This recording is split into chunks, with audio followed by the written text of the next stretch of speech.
Hello everyone, welcome to Rahat Chill Talk. And in our previous video, we know about the code blocks and some basic things about C language. তো আমরা আজকে যে জিনিসটা শিখবো সেটা হচ্ছে যে আমরা ভেরিয়েবল কিভাবে ডিক্লারেশন করতে পারি। So what is a variable? আমরা যদি একটু অ্যাজিউম করি যে আমরা যদি বাস্তব জীবনে কোনো কিছু রাখা হয়, আমরা সেটাকে একটা বক্সে রাখি বা যে কোনো কিছুতে রাখি, বা আমরা যদি বড় পরিসরে চিন্তা ভাবনা করি, বা আমরা যে কোনো ধরনের ধরতে পারি যে জিনিসপত্র আমরা কোথায় রাখি, বড় গোডাউনে রাখি। তো আমরা সি প্রোগ্রামিং সেরকম যে আমাদের কোনো কিছু রাখার জন্য আমাদের কোনো একটা গুদাম ঘরের প্রয়োজন হয় বা কোনো একটা স্টোরের প্রয়োজন হয় যেখানে আমরা জিনিসগুলো রাখতে পারি। আর সেই জিনিসটা হচ্ছে ভেরিয়েবল। তো ভেরিয়েবলকে আমরা কিভাবে রাখবো, যে আমরা প্রিভিয়াসলি আমরা এগুলো লেখা শিখেছি। আমরা বলেছিলাম যে সব কোডের ক্ষেত্রে ভিতরে সেম থাকবে, তো এখানেও সেম। তো আমাদের থ্রি টাইপস অফ ভেরিয়েবল হয়।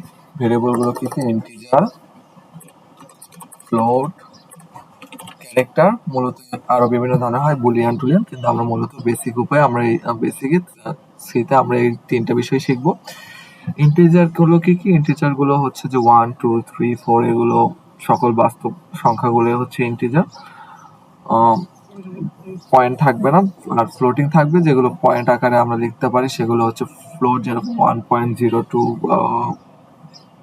বা 3.39 এরকম পয়েন্ট মেইনলি। অ্যান্ড ক্যারেক্টারগুলো হচ্ছে let's say A B C D, many types of character or other things. Okay, so if we have to declare a integer, তো আমরা কি করব?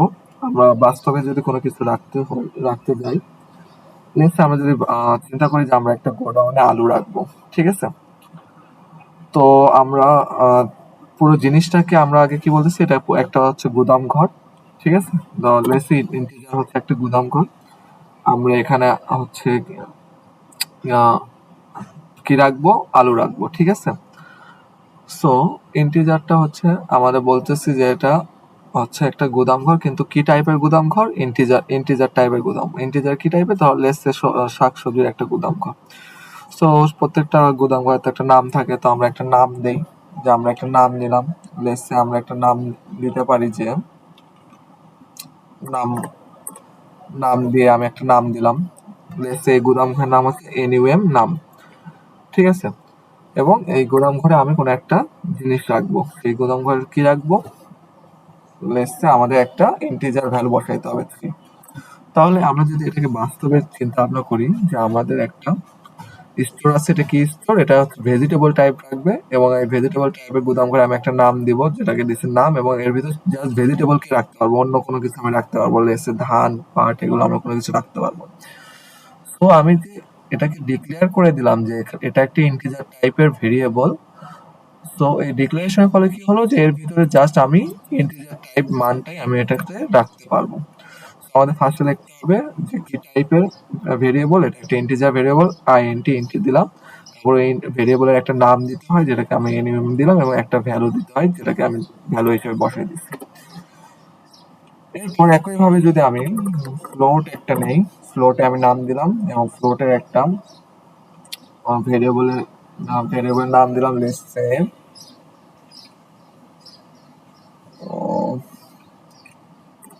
নাম 1.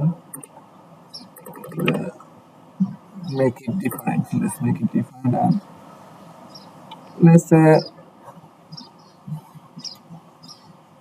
point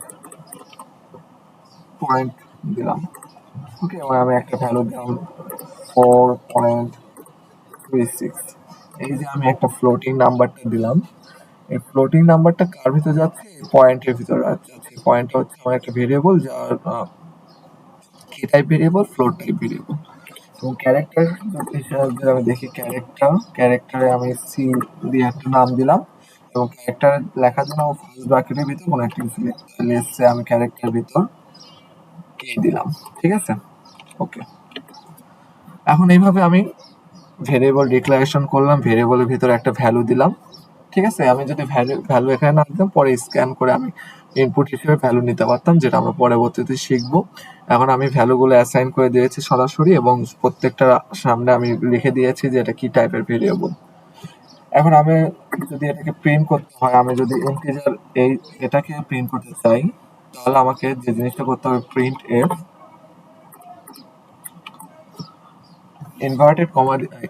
ইনভার্টেড কমা দিতে হবে, ডবল কোটেশন। এখন এর ভিতরে আমার ইন্টিজার লেখার জন্য, আমার ইন্টিজারের জন্য আমাকে যেটা করতে হয়, আমার পার্সেন্টেজ ডি দিতে হয়। কি দিতে হয়? Percentage D. এবং পার্সেন্টেজ ডি দেওয়ার পর আমাকে দিতে হয় যে নামটা, আমাদের এই ভ্যালুটা পার্সেন্টেজ ডি দ্বারা বোঝানো হচ্ছে আমাদের এই ভ্যালুটা এখানে আসবে। এবং যে জায়গায় আছে সেটাকে আমার কমা দিয়ে লিখতে হয়। এটা কই আছে? এটা নামে আছে। নামে যে আমাদের নামে যে ভেরিয়েবলটা আছে সেটাই আছে। ঠিক আছে, এখানে কমা দিয়ে এভাবে লিখতে হয়। একইভাবে যদি আমি ফ্লোটিং নাম্বারটাকে প্রিন্ট করতে চাই, এটাকে প্রিন্ট করতে চাই, তাহলে আমাকে কি দিতে হবে? Percentage F, F for float.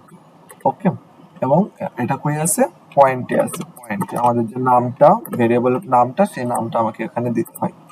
ঠিক আছে, একইভাবে সেম ভাবে আমাদের ক্যারেক্টারের জন্য সেম পার্সেন্টেজ, জাস্ট আমাদের পার্সেন্টেজটা চেঞ্জ হয়ে যাবে। পার্সেন্টেজ কি দিতে হবে এখানে ক্যারেক্টারের জন্য? সি। এবং এটা কই আছে? এটা আছে আমাদের সিতে। বা এখানে আমি যদি অন্য কোনো নাম দিতাম, এখানে আমার সেই নামটা দিতে হবে। যেহেতু দুটো সেম আছে, কনফিউশন হতে পারে, বাট কনফিউশনের কোনো কারণ নাই। মনে রাখবো, কমার পর আমাকে দিতে হবে যে এটাতে আমাদের কোন পজিশন, কোন জায়গায় আছে বা কোন নামের ভেরিয়েবলে আছে। আর এবং সামনে ইন্টিজারের জন্য পার্সেন্টেজ ডি, ফ্লোটের জন্য পার্সেন্টেজ এফ, এবং ক্যারেক্টারের জন্য পার্সেন্টেজ সি। এখন আমরা লাস্টে জাস্ট দেব, আর কিছু দেওয়ার দরকার নেই। আমরা এটাকে যদি আমাদের এটাকে আউটপুট বের করতে, আমরা জাস্ট বিল্ড এন্ড রানে ক্লিক করব। তাহলে আমাদের দেখা যাচ্ছে যে আমাদের একটার পর একটা চলে আসছে, কিন্তু জিনিসটা অনেক কোনো স্পেস বা কিছু নাই। তো আমাদের স্পেসটা দেওয়ার জন্য আমাদের করতে হবে কি, এটার সাথে আমাদের ব্যাকস্ল্যাশ এন দিতে হয়। ব্যাকস্ল্যাশ এনটা কি? নিউ লাইন অ্যাড করে। এটাতে কি করে? নিউ লাইন অ্যাড করে। যখন আমি এটা অ্যাড করবো, তখন আমাকে এটা প্রিন্ট হওয়ার পর নতুন লাইনে যাবে, এটা প্রিন্ট হওয়ার পর নতুন লাইনে, এটা প্রিন্ট হওয়ার পর নতুন লাইনে যাবে। এখন যদি আমরা রান করে দেখি, আমরা দেখতেছি প্রথমে আমাদের এই লাইনটা প্রিন্ট হয়েছে, সরি, এই লাইনটা প্রিন্ট হয়েছে, তারপর এই লাইনটা প্রিন্ট হয়েছে, তারপর এই লাইনটা প্রিন্ট হয়েছে। ঠিক আছে, আমাদের কয়েকটা জিনিস খেয়াল রাখতে হবে। আমাদের ভেরিয়েবল ডিক্লারেশনের ক্ষেত্রে প্রথমে আমাদের ভেরিয়েবলটা কি টাইপ সেটা লিখতে হবে, তারপর ভেরিয়েবলে একটা নাম দিতে হবে যে জায়গায় আমি রাখবো, এবং পরে সমান সমান দিয়ে আমরা কোনো ভ্যালু অ্যাসাইন করে দিতে পারি। প্রিন্ট করার সময় আমাকে দেখতে হবে যে ডবল কোটেশনের ভিতরে আমাদের ইন্টিজারের জন্য পার্সেন্টেজ ডি, ফ্লোটের জন্য পার্সেন্টেজ এফ, এবং ক্যারেক্টারের জন্য পার্সেন্টেজ সি। এবং নিউ লাইন অ্যাড করার জন্য আমি ব্যাকস্ল্যাশ এন দিয়েছি, যেটা এখানে নিউ লাইন অ্যাড করে দিয়েছে। এই লাইন, এটা প্রিন্ট করার পর পরের লাইনে গেছে, পরের লাইন থেকে পরের লাইনে গেছে।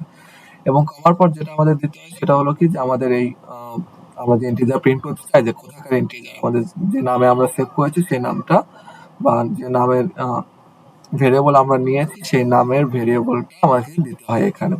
ঠিক আছে, নাথিং ইজ, এটাই ছিল আমাদের ভেরিয়েবল ডিক্লারেশন এবং তার প্রিন্ট করা।